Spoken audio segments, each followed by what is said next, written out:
Oke.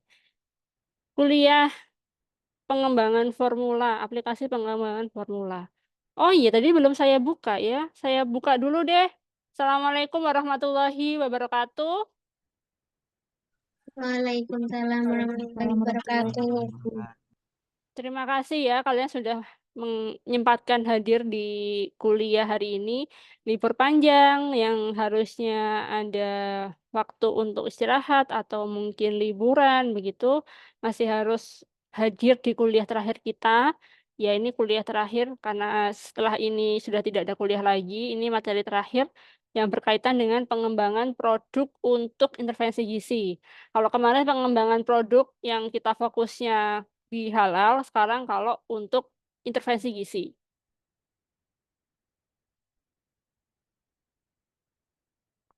Nah, ini panjang ya. Jadi memang permasalahan gizi di Indonesia itu cukup panjang begitu. Tadi misalkan ini contoh sih, salah satu permasalahan gizi, salah satunya itu adalah KEP, kurang energi protein. Ini hanya salah satu ya, hanya salah satu permasalahan gizi di Indonesia. Ciri-ciri KEP kalau di anak-anak itu ada pertumbuhan yang terhambat, kekurangan berat badan. Sebenarnya sih untuk yang kekurangan badan itu tidak hanya di anak-anak, orang dewasa pun kalau menderita KEP, biasanya berat badannya juga berkurang. Kemudian kelelahan dan kelemahan, merasa lemah, merasa lelah terus gitu kan. Daya tahan tubuh kurang, jadi gampang sakit, penurunan massa otot itu bisa terjadi atau mungkin diakibatkan karena KIP atau kurang energi protein. Jadi memang ketidakcukupan konsumsi energi dan protein, terutama di protein dalam jangka waktu yang lama. Saya pun sebenarnya kalau sampai sekarang itu juga masih KEP saya itu. Jadi kalau saya mengukur komposisi badan saya pakai InBody itu, proteinnya kurang. Tapi ya mau menaikkan memang susah, tapi meskipun masih kurang, tapi kalau dibandingkan dengan beberapa tahun yang lalu, kondisi yang saya yang sekarang itu sudah jauh lebih membaik gitu. Jadi untuk berat badannya sudah ideal, kelelahannya juga sudah lebih jarang dibandingkan yang dulu, imunitas juga sudah lebih baik, jarang sakit, juga kalau masa otot sih, ya ini masa ototnya masih kurang memang, tapi sudah lebih baik sih dibandingkan dengan yang dulu. Jadi kalau mau jalan, mau melakukan apapun sekarang sudah oke gitu. Ada lagi masalah KVA, kekurangan vitamin A.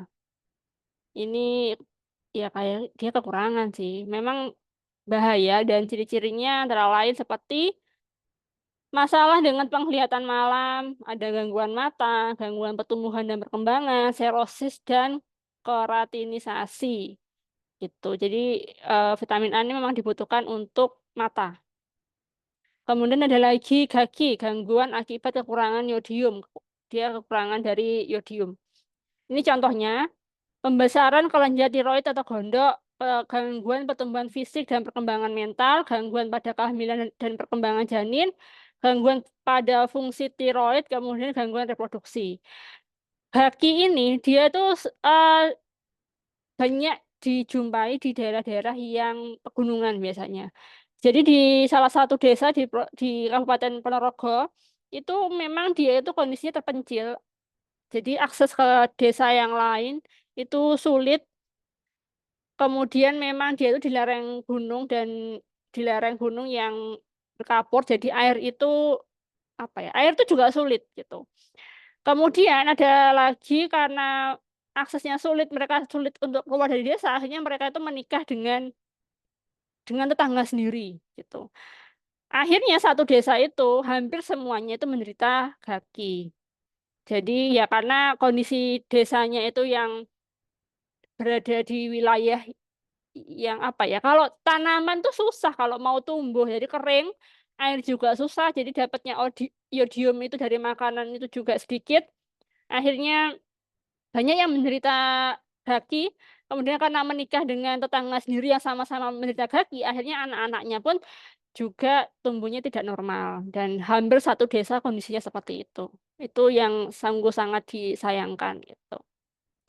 Kemudian kalau anemia gizi besi itu memang banyak sekali ya menderita, terutama yang perempuan. Jadi kalau perempuan ketika haid kemudian ketika menstruasi itu hemoglobinnya itu turun, itu harusnya memang mengkonsumsi tablet tambah darah gitu. Karena nanti khawatir ya kalau misalkan misalkan belum hamil sih masih paling cuman lelah gitu kan. Tapi kalau nanti sudah hamil, kemudian si ibu hamil menderita anemia gizi besi, nah itu nanti efeknya juga lebih parah lagi gitu. Ini obesitas.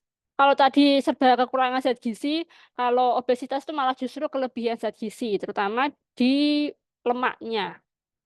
Ini juga banyak sekali yang menderita obesitas. Kalau masih muda seperti kalian itu aktivitasnya masih tinggi, kemudian metabolismenya masih bagus, sehingga yang menderita obesitas itu sedikit. Tapi kalau sudah seusia saya, itu sudah banyak sekali teman-teman saya yang menderita obesitas. Karena aktivitasnya kurang, jadi kemana-mana menggunakan kendaraan, apalagi sudah kerja, sudah berpenghasilan, jadi bisa beli motor, beli mobil, gitu kan. Jadi aktivitas fisiknya kurang karena punya uang akhirnya jajannya juga sembarangan gitu kan. Jadi menambah akumulasi lemak, terutama lemak-lemak itu akan terakumulasi di pinggang. Jadi perutnya besar, pinggangnya besar, kebugaran fisiknya berkurang, cepat lelah gitu kan, nggak bisa tidur. Kemudian muncullah masalah kesehatan yang lain. Jadi kalau dulu seperti hipertensi, DM itu diderita oleh orang-orang lansia, kalau sekarang teman-teman saya itu sudah banyak tuh yang menderita DM. Bahkan teman saya sendiri itu hamil dalam kondisi DM. Gitu. Jadi sebenarnya dia DM sebelum hamil, itu dia itu cerita DM ketika dia usianya 26 kalau nggak salah. Kemudian dia hamil usia 30-an dengan kondisi DM, jadi memang ribet ya gitu. Kalau nggak gitu nanti kan bahaya untuk janin dan si ibu gitu. Kemudian hipertensi itu juga sudah banyak, tensinya itu tinggi, padahal baru seusia saya masih cukup muda untuk menderita penyakit-penyakit gini. Tapi sayangnya sekarang banyak sekali penyakit akibat obesitas itu yang berada di usia 20 sampai 30 tahun gitu. Karena itu perlu dilakukan intervensi gizi. Jadi untuk intervensi gizi sendiri itu ada 7 jenis. Mulai dari pemberian PMT kepada balita maupun ibu hamil, ada fortifikasi juga, ada makanan formula, yaitu pangan fungsional, kemudian ada pendidikan gizi, subsidi harga, produksi pertanian, program terpadu, sama suplementasi. Kalau ranahnya gizi banyak ya, dari pemberian PMT, membuat pangan yang ada fortifikasi, pangan fungsional, memberikan pendidikan gizi, itu ranahnya gizi. Jadi banyak tugas kita untuk melakukan intervensi di masyarakat. Tapi kalau secara keseluruhan itu untuk melakukan intervensi itu ada 7 jenis ini dan ini sebenarnya bisa dilakukan oleh pemerintah. Oh ya nanti misalkan ada pertanyaan di tengah jalan itu nanti bisa kalian tuliskan di chat ya. Nanti keburu lupa kalau harus menunggu di akhir perkuliahan. Nah ini jenis intervensi yang bisa kita lakukan misalkan melakukan fortifikasi. Terutama kalau di pengembangan formula fortifikasi ini bisa sekali kita lakukan dengan tujuan untuk memperbaiki kekurangan zat-zat pangan, terutama untuk kekurangan gizinya. Jadi misalkan ada defisiensi zat gizi, nah itu kita bisa memperbaikinya melalui fortifikasi. Juga bertujuan untuk mengembalikan zat-zat yang awalnya terdapat dalam jumlah yang signifikan dalam pangan, itu mengalami kehilangan selama pengolahan. Jadi ditambahkan, karena beberapa jenis zat pangan itu kan ada yang hilang selama pengolahan. Tujuannya lain meningkatkan kualitas gizi dari produk pangan olahan, misalkan seperti susu formula bayi, kemudian menjamin ekuivalensi gizi dari produk pangan olahan yang menggantikan pangan lain. Jadi misalkan margarin yang difortifikasi sebagai penggantinya mentega gitu. Nah, fortifikasi sendiri kalau di Indonesia itu sudah ada programnya. Misalkan vitamin A itu pada minyak goreng. Jadi vitamin A itu kan larut sama lemak. Kemudian minyak itu ya masyarakat Indonesia itu kan sangat suka dengan gorengan. Jadi akan sangat mudah melakukan fortifikasi vitamin A untuk mengurangi penderita kekurangan vitamin A. Kemudian ada lagi program fortifikasi zat besi pada tepung terigu sama kecap. Jadi memang untuk jenis-jenis tepung terigu itu juga zat-zat gizinya itu banyak yang difortifikasi, sengaja ditambahkan. Selain dari gandumnya sendiri, untuk zat gizi yang lain itu ditambahkan. Karena memang terigu juga merupakan jenis bahan yang sering diolah menjadi makanan dan makanan itu sering kita konsumsi gitu. Jadi mudah untuk menambahkan atau melakukan fortifikasi pada tepung terigu. Begitu juga untuk iodin. Jadi kalau kalian milih garam memang sebaiknya yang sudah terfortifikasi sama iodin.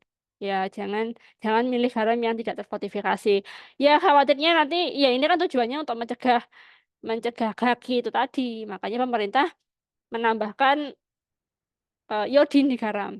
Jadi untuk fortifikasi ini memang zat gizi itu ditambahkan di bahan-bahan yang pertama yang murah, kemudian yang kedua dia pasti harus cocok sama zat gizinya, dan yang ketiga yang paling penting adalah dia dikonsumsi banyak oleh masyarakat gitu. Jadi memang sayang kalau melakukan fortifikasi tapi konsumsi di bahan itu kurang. Jadi pastinya nanti tujuan fortifikasi tidak akan tercapai. Kemudian ini berbeda dengan suplemen. Jadi suplemen itu kalau fortifikasi kan zat gizinya itu ditambahkan di suatu makanan. Tapi kalau suplemen itu biasanya dalam bentuk kapsul-kapsul begitu. Jadi eh, menambahkannya itu dalam bentuk kapsul, memberikannya dalam bentuk kapsul, bukan dalam bentuk makanan. Jenis suplemen itu ada banyak, vitamin, serat, herbal, ada asam amino, mineral, hormon, enzim bahkan ada ya. Enzim-enzim pencernaan itu ada loh suplemennya itu. Dan untuk suplemen ini memang sasarannya khusus, jadi tidak semua orang bisa mengkonsumsi suplemen. Secara suplemen ini terutama pada ibu hamil, remaja putri. Remaja putri ini terutama untuk FE, kelompok vegetarian yang mungkin tidak mendapatkan cukup lengkap untuk asam aminonya. Kemudian atlet kan kebutuhannya berbeda ya dengan kita yang biasa-biasa begini. Kemudian orang berkebutuhan khusus. Kita pun juga boleh mengkonsumsi suplemen kalau memang kita kekurangan vitamin sama mineral. Terutamanya vitamin sama mineral sih yang sering kurang ya, sama serat itu yang sering kurang. Kita boleh mengkonsumsinya kalau memang kurang, tapi suplemen itu kalau untuk kita yang sehat itu ya nanti dulu kita harus memenuhinya itu dari makanan dulu gitu. Kemudian ini program pemerintah berkaitan dengan suplemen, ada PMT ibu hamil dan anak, ada kapsul vitamin A. Biasanya anak-anak di posyandu itu kan diberikan vitamin. Nah, itu memang suplemen langsung.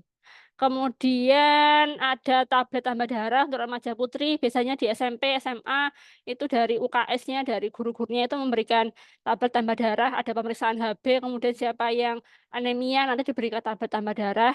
Kemudian ada bubuk tabur gizi, itu dalam bentuk bubuk tabur begitu. Biasanya orang tua itu akan memberikan suplemen ini dengan menaburkan bubuk tabur itu di makanan dan diberikan kepada si anak gitu. Biasanya kan kalau anak-anak memang agak sulit makan ya. Jadi asupannya itu kurang. Ya jelas butuh suplemen, tapi tidak semua anak sih. Jadi hanya anak-anak tertentu saja seperti misalkan anak-anak yang secara pertumbuhannya itu kurang terlambat gitu. Itu butuh suplemen khusus. Kemudian ini juga bisa kita kembangkan berkaitan dengan pangan fungsional. Pangan fungsional itu posisinya di tengah-tengah ya. Dia mirip makanan ini. Dia itu mirip makanan, tapi dia itu memberikan efek positif terhadap kesehatan, tapi dia bukan obat. Ya. Jadi pangan fungsional itu adalah makanan, memberikan efek positif terhadap kesehatan, tapi dia bukan obat.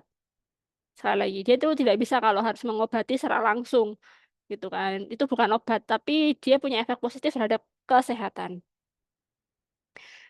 Yang paling penting ketika kita mengembangkan suatu pangan fungsional, itu harus memiliki warna penampilan yang menarik. Secara sensoris harus menarik.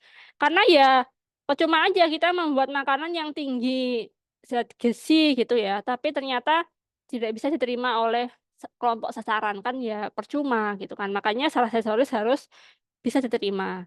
Kemudian dia harus bernutrisi yang jelas punya nilai gizi yang lebih tinggi dibandingkan dengan pangan yang non fungsional.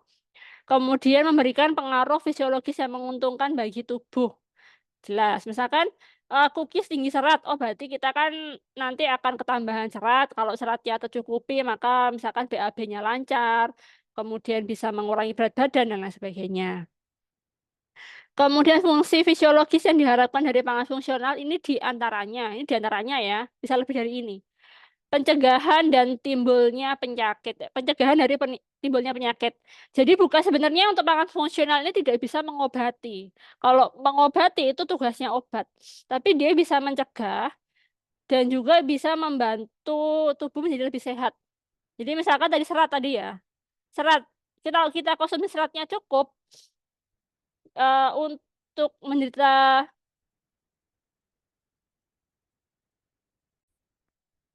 Oh, maaf, ada gangguan sedikit. Misalkan tadi serat, kalau misalkan seratnya kita cukup, gitu kan, seratnya cukup, kita kemungkinan kecil menderita diabetes mellitus, gitu kan. Tapi kalau sudah menderita DM, tetap butuh asupan serat untuk membantu pengontrolan kadar gula darah. Tapi ya tidak bisa mengobati DM itu tadi, DM-nya harus ada obat-obat tertentu, gitu. Kemudian fungsi yang lain meningkatnya daya tahan tubuh, jadi pastinya lebih sehat gitu kan.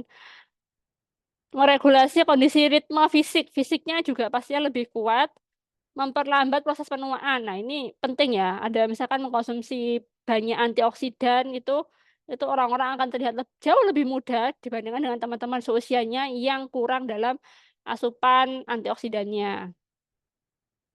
Kemudian menyehatkan kembali. Kalau misalkan kemarin sedang sakit dengan apa ya, dengan asupan pangan fungsional itu pemulihannya akan lebih cepat. Ini contoh bahan yang bersifat fungsional, misalkan seperti serat, antioksidan, ada flavonoid, karotin, vitamin C, vitamin E, dan lain sebagainya. Ada lemak baik, jadi lemak itu tidak semuanya jahat, lemak baik bisa PUFA, omega 3 dan 6. Kemudian ada prebiotik, probiotik, ini salah ya, prebiotik, probiotik, dan simbiotik. Simbiotik itu gabungan dari prebiotik dan probiotik. Gitu.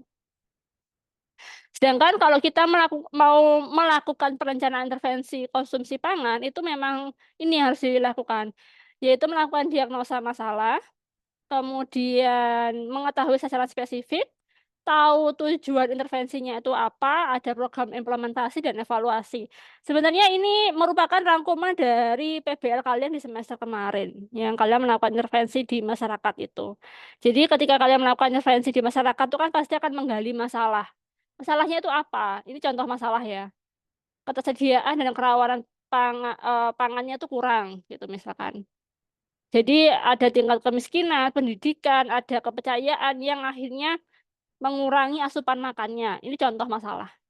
Kemudian ada lagi kekurangan gizi dan kelebihan gizi. Ini juga masalah. Jadi kita tidak bisa melakukan intervensi kalau kita tidak menggali masalah. Masalah yang penting di situ itu apa gitu. Kemudian selanjutnya kita juga harus tahu yang mengalami kurang gizi itu siapa. Penduduknya bagaimana, sumber dayanya bagaimana, tipe kurang gizinya itu bagaimana, ada hambatan rintangan tuh seperti apa gitu kan. Luas kasus gizi itu bagaimana. Jangan-jangan yang menderita ada nih yang menderita apa anemia tapi hanya 1 dari 50 remaja. Ya kan bukan masalah yang urgent gitu kan. Jadi harus tahu prevalensinya bagaimana. Kemudian di mana sih lokasinya itu di desa mana, di kabupaten mana, di daerah apa gitu. Kemudian penyebab gizi kurang atau penyebab gizi lebih atau mungkin penyebab gizi yang lain itu apa. Sasaran spesifik. Nah, ini biasanya spesifik ya, misalkan anemia pada remaja putri ya kan remaja putri yang menderita anemia atau anemia pada ibu hamil. Nah, itu kan sangat spesifik sasarannya. Kemudian apakah sudah ada usaha perbaikan gizi secara nasional? Sudah ada pemberian eh, sudah ada pemberian misalkan PMT, sudah ada pemberian tablet tambah darah, tapi sejauh mana apakah memang bisa diterima atau tidak? Sejauh mana masyarakat patuh terhadap program tersebut. Nah, itu perlu perlu ditelusuri juga. Kemudian tujuannya dapat terukur. Misalkan tadi penurunan penderita anemia jelas sebelum intervensi sama setelah ada penurunan atau tidak gitu kan. Kemudian ya ini yang penting, berapa lama dampak tersebut, dampak intervensi. Jadi kalau penurunan penderita itu hanya dilihat dalam 1 minggu, biasanya belum muncul. Tapi kalau misalkan sudah 1 bulan, 2 bulan, 3 bulan itu baru baru akan kelihatan perubahannya. Kemudian itu tujuannya, tujuan intervensi. Contohnya memperbaiki masalah gizi, meningkatkan status gizi masyarakat, kemudian ada perubahan perilaku. Itu penting ya melakukan hal-hal yang seperti itu. Kemudian melakukan seleksi modal intervensi. Jadi memang tidak semua orang itu bisa diintervensi. Jadi memang ada beberapa yang hanya orang-orang tertentu saja yang bisa dilakukan intervensi. Karena memang kadang orangnya memang tidak berkenan. Atau mungkin ada terkendala dengan kepercayaan. Misalkan, oh misalkan dia si A kepercayaannya begini tidak boleh mengkonsumsi ini ya, tidak boleh dipaksakan juga gitu kan. Dan ada program implementasi. Biasanya kalau sudah implementasi program ini, ada organisasi yang bertanggung jawab. Misalkan seperti dari desa atau dari puskesmas gitu kan. Itu ada organisasi-organisasi yang menjembatani untuk melakukan intervensi. Nanti kalian praktikum sih. Di MIG kan sebenarnya juga akan melakukan hal yang sama kan. Mirip seperti ini. Kalian akan terjun di masyarakat, menggali masalah di sana, kemudian akan melakukan intervensi di sana. Jadi mirip dengan TBL kemarin, hanya yang ini kalian terjun langsung dan menginap di daerah setempat, gitu kan.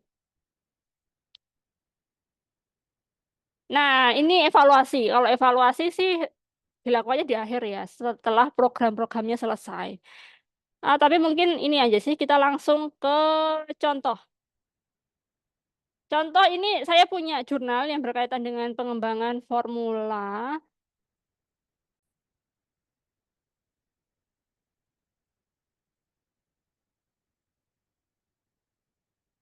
Ini contoh contoh apa intervensi gizi. Tapi di sini bukan manusia, ini menggunakan tikus gitu. Ini contoh pengembangan formula di cookies. Jadi dari judulnya gula darah, kadar gula darah, hemoglobin, dan malonaldehid pada tikus putih yang menderita diabetes dan tikus itu diberikan diet cookies corn. Corn itu jagung. Cookies dari tepung jagung. Ini dari oh ini dari Sudirman, Purwokerto, dari Unsud. Nah, di sini kita bisa cek di jurnalnya ini. Di jurnalnya ini ada identifikasi masalah. Jadi masalahnya ini adalah ternyata penduduk pada usia 20 sampai 99 tahun itu banyak yang menderita DM. Jadi di sini sudah ada prevalensinya 1,4% untuk usia 20 sampai 24 tahun, kemudian 19% untuk usia 75 hingga 79, kemudian 19,3% untuk usia 65 hingga 99 tahun. Itu banyak. Dan Indonesia dimention, disebut nih Indonesia. Indonesia menduduki ranking 10 negara tertinggi di dunia yang menderita DM. Termasuk 10 besar untuk menderita DM di Indonesia. Ya ini, kalau 10 besar tuh jangan yang buruk-buruk deh. Ini kok masalah DM masuk ke 10 besar gitu. Nah ini, jadi perhatian khusus di sini. Kemudian ini identifikasi masalah mas termasuk definisi DM. DM itu apa? Oh, DM itu adalah tubuh yang tidak mampu menghasilkan insulin. Mengapa begitu? Kan penyebab masalah. Mengapa? Karena lifestyle yang tidak sehat. Ini berarti DM tipe 2 ya, ini DM tipe 2. Jadi 90% penderita DM itu adalah DM tipe 2. Berarti yang DM tipe 1 itu hanya 10%. Jadi penyebab DM tipe 2 itu adalah kondisi apa? Unhealthy lifestyle, gaya hidup yang tidak sehat, seperti makanan yang tidak seimbang, gizinya tidak seimbang, kurang aktivitas fisik, stres, kemudian penyakit. Nah, itu semua dapat berkontribusi pada DM tipe 2. Ini penjelasan lebih lanjut, kemudian hal yang penting lagi. Nah, ini tujuan intervensi. Tujuan intervensi itu adalah untuk nah ini menghitung, menentukan komposisi kimia dari cookies jagung dengan berbagai tipe sugar, gula dan lemak. Kemudian untuk mengetahui efeknya terhadap terhadap gula darah, MDA, malonaldehid, hemoglobin, dan berat badan tikus DM. Jadi peneliti membuat cookies dengan berbagai perlakuan. Perlakuannya apa aja? Nah ini formulasi cookiesnya. Jadi cookiesnya itu ada 1, 2, 3, 4. Ada 4. Jadi cookies yang pertama itu, oh ada 5, ding. Ada 5 tipe cookies. Cookies yang pertama adalah cookies yang dibuat dari granulated sugar and margarine. Granulated sugar itu gula putih. Ya cookies secara umum lah menggunakan gula putih sama margarin. Kemudian formula yang kedua dari kristalin coconut sugar itu gula merah yang dari kelapa sama margarin. Yang yang ketiga itu dari granulated sugar, eh, gula putih sama VCO. Kemudian yang keempat VCO, VCO itu dari lemak minyak kelapa itu. Kemudian yang keempat dari kristalin coconut sugar dari gula merah sama VCO. Kemudian di sini ada wheat flour cookies dari granulated sugar dan margarin sebagai kontrol. Nah, untuk yang diintervensi siapa sasarannya? Sasarannya adalah 28 tikus wistar. Laki-laki usianya 2 bulan. Itu sasaran intervensinya. Kemudian tikusnya itu dikondisikan sebagai apa? Dikondisikan DM. Dia disuntik menggunakan streptosin dengan dosis 45 miligram per kilogram berat badan. Streptosin itu yang membuat apa DM. Kemudian ada nikotin juga, ada buffer citrat. Kemudian dihitung kadar gula darahnya hingga mencapai 200 miligram per desiliter. Gitu. Itu mengkondisikan DM pada tikus. Kemudian nanti tikusnya itu akan diberikan ini berbagai macam perlakuan ya. Ada yang negatif sama kontrol, kemudian ada yang diberikan cookies, cookies biasa, ada yang cookies C1, C2, C3 sama C4. Selama penelitiannya selama 28 hari, 1 bulan, hampir 1 bulan, 4 minggu. Nah, hasilnya, nah ini nutritional value di cookies jagungnya. Di sini W itu kontrol. W ini kontrol yang dibuat dari gula dan margarin. C1 itu gulanya jenis yang granulated sugar sama margarin. Yang C3 itu C2 dari gula kristalin, dari gula merah sama margarin. C3 dari gula putih sama VCO. C4 dari gula merah dari kelapa, gula merah kelapa sama VCO. Nah, ini bisa dilihat nih. Ternyata untuk lemaknya kan, lemaknya kalau yang ada VCO, VCO itu yang C3 sama 4. Nah, kan C3 sama 4 itu lemaknya dia lebih tinggi dibandingkan dengan yang tidak menggunakan VCO. Tapi kalau proteinnya jelas dia akan lebih tinggi yang menggunakan margarin, yang menggunakan tepung terigu dibandingkan dengan yang menggunakan jagung. Ini kan ini kan ini kan yang menggunakan tepung terigu kan. Kalau yang ini yang C1, 2, 3, 4 ini kan menggunakan jagung karena memang tepung terigu itu mengandung lebih tinggi protein dibandingkan dengan jagung. Gulanya, nah ini gulanya. Gulanya kalau ternyata kita mengganti gula dengan gula merah, gulanya itu juga turun. Yang normal itu 85,4%. Nah ini kalau kita menggunakan VCO sama gula merah, gulanya cuma tinggal 63%. Kemudian dietary fiber, seratnya kan lebih tinggi kalau kita menggunakan yang jagung, ini kan jagung. Dibandingkan dengan yang wheat, yang menggunakan tepung terigu. Beta karoten sebagai antioksidan itu juga jauh lebih tinggi yang ada di jagung. Karena jagung kan mengandung beta karoten. Fe-nya itu juga lebih tinggi yang mengkukis dari jagung dibandingkan dengan yang kontrol ini.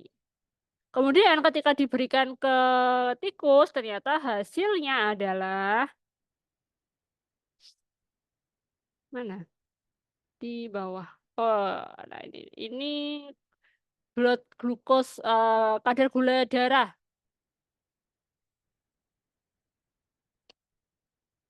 Nah, ternyata meskipun tadi di VCO ya, di VCO itu kadar lemaknya lebih tinggi, tapi kadar lemaknya kan jenis lemak baik ya. Sehingga ya tentu saja akan membantu penurunan gula darah. Nah, ini kan yang ini tidak diberikan ini kondisi normal, tikus kondisi normal, kontrol negatif. Kalau kontrol positif tikus yang DM. Kemudian yang W3 berarti tikus DM diberikan cookies kontrol yang menggunakan tepung terigu. Kemudian C1 berarti cookies DM diberikan corn tadi, ini yang menggunakan corn, yang ini margarin, yang ini menggunakan VCO gitu kan. Nah, ini bisa dilihat ternyata kalau kadar glukosanya ini kan sebelum yang orange itu sebelum sebelum konsumsi cookiesnya, kemudian yang kuning-kuning itu kan setelah dikonsumsi ternyata kadar gulanya dia turun. Setelah 4 minggu itu kadar kadar glukosa darahnya itu bisa turun. Dan itu turunnya memang sudah hampir mendekati normal. Ini kan normalnya di sini. Ya, ini masih tinggi sih, tapi sudah turun banyak kan dari 200-an hingga ke 100-an. Ini bahkan sudah di bawah 100 yang C4 ini. Itu baru kadar glukosa darah. Kemudian MDA. MDA itu lemak yang teroksidasi. Jadi kalau dia obesitas, kemudian DM, nah itu kemungkinan memang ada jenis lemak-lemak dalam tubuh yang teroksidasi yang bisa kita sebut dengan MDA, malonaldehyde. Itu biasanya jadi marker juga kalau untuk di DM. Nah, malonaldehyde-nya juga itu turun. Ini kan ini yang DM. Yang di yang dikasih kontrol, cookies kontrol pun juga turun dikit sih. Tapi kalau yang dari jagung turunnya lebih banyak kan. Hampir mendekati normal ini. Jadi kadar malonaldehyde-nya atau lemak yang teroksidasinya itu menurun sehingga ya bagus dong. Jadi tidak banyak nanti yang penyumbatan lemak di dalam tubuh. Kemudian ini hemoglobin, apakah dia anemia atau tidak gitu kan dilihatnya. Kalau dia DM itu secara umum itu akan mengalami penurunan kadar hemoglobin dalam tubuh ini kan. Ini kan turun toh. Ini yang menderita DM yang sebelum sebelum diberikan itu kan juga turun. Nah, setelah diberikan itu bisa naik kalau kalau di corn, ini kan cookies yang jagung itu bisa naik, terutama kalau menggunakan gula merah sama VCO. Nah, ini kan naik. Jadi tidak menggunakan margarin tapi menggunakan VCO. Dia bahkan untuk hemoglobinnya itu bisa menyamai dari yang tikus normal. Bagus ini. Datanya bagus banget ini. Lanjut ini. Nah, oh ini berat badan. Berat badan, nah ini bisa dilihat di sini aja. Berat badan yang C4, itu kalau biasanya tikus yang beta DM itu kan berat badannya turun tuh. Nah, di akhir waktu ketika si tikus DM itu diberikan C4 itu berat badannya tidak jauh berbeda dengan tikus yang normal, yang tidak DM. Ini kan dari 186-an ini statnya. Kemudian setelah 4 minggu, nah ini naik tuh jadi 200. Ini 215. Sedangkan yang masih menderita ini, yang DM itu hanya 160, bahkan turun nih dari adaptasi sampai 4 minggu yang DM tuh berat badannya turun terus gitu kan. Sedangkan kalau diberikan cookies, itu berat badannya bisa bisa naik. Itu. Ini contoh intervensi, tapi ini ada di cookies. Kalau di manusia saya belum menemukan jurnal yang pas cari ini. Ini kebetulan intervensinya pada cookies, pada tikus yang menggambarkan kondisi di manusia. Gitu. Oke, itu sebenarnya sih materi dari saya untuk aplikasi pengembangan formula makanan. Untuk materi sama jurnal ini sudah bisa diunduh di LMS. Sampai sini mungkin ada yang ingin ditanyakan?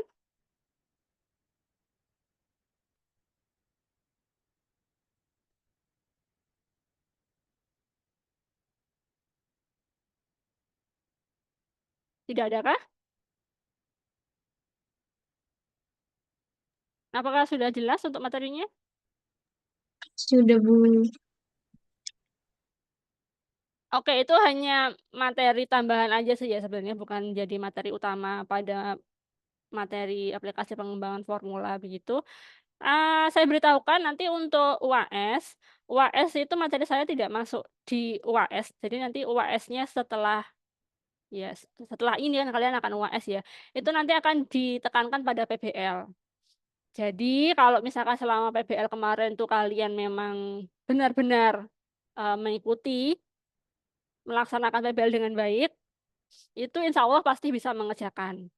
Tapi kalau kemarin itu hanya numpang nama saja, tidak ngapa-ngapain, tidak tahu kelompoknya ngapain, itu kemungkinan besar juga tidak bisa mengerjakan. Jadi untuk ujiannya aplikasi pengembangan formula sebenarnya tidak perlu belajar, karena yang akan ditanyakan adalah, ya nanti PBL kalian tuh kemarin bagaimana gitu kan. Terus ya seperti itulah intinya. Jadi tidak perlu terlalu stres untuk, apa, dari kuliah atau ujian dari aplikasi pengembangan formula, terutama untuk PBL-nya. Untuk ujiannya tidak ada materi khusus kan, karena materinya sebenarnya sudah disampaikan secara langsung ketika PBL berlangsung, gitu. Dan itu biasanya disampaikannya kan secara langsung, secara lisan. Tidak ada materi yang khusus, ada materi itu kan tidak ada. Nah, itu kalau misalkan kalian kemarin melakukan PBL dengan sungguh-sungguh, saya yakin pasti bisa nanti ujiannya. Ada yang tanyakan sampai sini?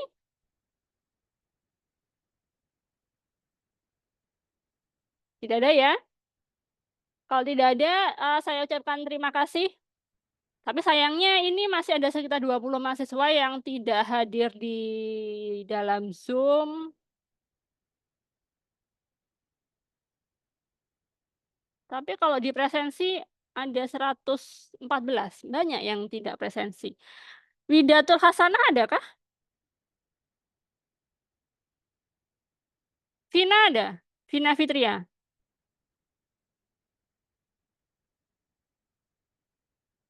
Jadi ya meskipun materi saya tidak diujikan, ya tidak ada salahnya ya tetap mengikuti kuliah. Siapa tahu ilmunya berguna untuk kedepannya. Umayyatus Sarifah ada? Ada, Umayyah. Bu. Siti Nurlaili ada? Siti Nurlaili? Ada, Bu. Oh, ada. Nidia Safira Nurrohman ada? Ada, Nidia Bu. ada. Maulidia Tias Yustanti ada? Maulidia Tias? Tidak ada. Mauliana ada? Ada, Bu. Mauliana ada. Ilman Nafi ada? Ilman Nafi? M. Wajdi Ilman Nafi? Tidak ada. M. Hudanti Janul Alam ada? M. Hudanti Janul Alam? Oke, tidak ada. Lisa Selikasari ada? Lisa? Lisa tidak ada. Destiara Andini ada? Destiara Andini? Tidak ada. Aprilia Nova ada? Aprilia Nova? Tidak ada juga. Ana Nurhaliza? Ana Nurhaliza tidak ada. Amelia Kusuma? Ada Ibu. Amelia ada. Oke, bos.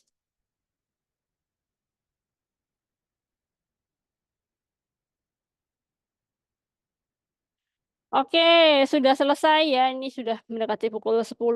Saya ucapkan terima kasih sudah menyempatkan waktu hadir. Oh iya, ini sebentar ada pertanyaan. Jika produk yang difortifikasi itu apakah mempengaruhi harganya, semisal harga lebih mahal dari sebelumnya? Bisa jadi. Bisa jadi harganya lebih mahal karena untuk proses sertifikasi kan pasti butuh teknologi untuk membeli apa ya? Zat gizinya kan tidak apa ya, tidak cuma-cuma gitu kan. Pasti kita membeli suplemen atau zat gizi tertentu yang akan difortifikasikan di produk kita. Jadi kemungkinan untuk harga lebih mahal itu ada. Gitu. Jadi ya sebanding dengan manfaat yang didapatkan. Gitu ya, Gabriela. Baik, Bu. Terima kasih. Oke, ada pertanyaan yang lain kah? Sebelum kita meninggalkan Zoom? Oke, bila tidak ada, saya sekali lagi mengucapkan terima kasih telah menyempatkan waktu hadir di hari libur ini. Saya juga mohon maaf, saya juga mewakili dari tim dosen pengembangan formula. Mohon maaf apabila selama mendampingi kalian ketika kuliah dan praktikum ada salah. Kemudian ini adalah kuliah terakhir kita karena semester depan juga sudah tidak ada perkuliahan lagi. Semester depan sudah mulai semester 7 ya, sudah mulai PKL. Kemudian juga sudah semester 8-nya sudah mulai skripsi begitu. Semoga lancar PKL-nya, semoga sehat selalu. Sampai jumpa di mana ya? Di sidang mungkin ya atau sebelum sidang mungkin di Sempro kalau pembahasnya adalah saya. Saya tutup untuk kuliahnya. Wassalamualaikum warahmatullahi wabarakatuh. Waalaikumsalam warahmatullahi wabarakatuh. warahmatullahi Terima kasih. wabarakatuh. Terima kasih, Bu. Ya, saya end meeting ya.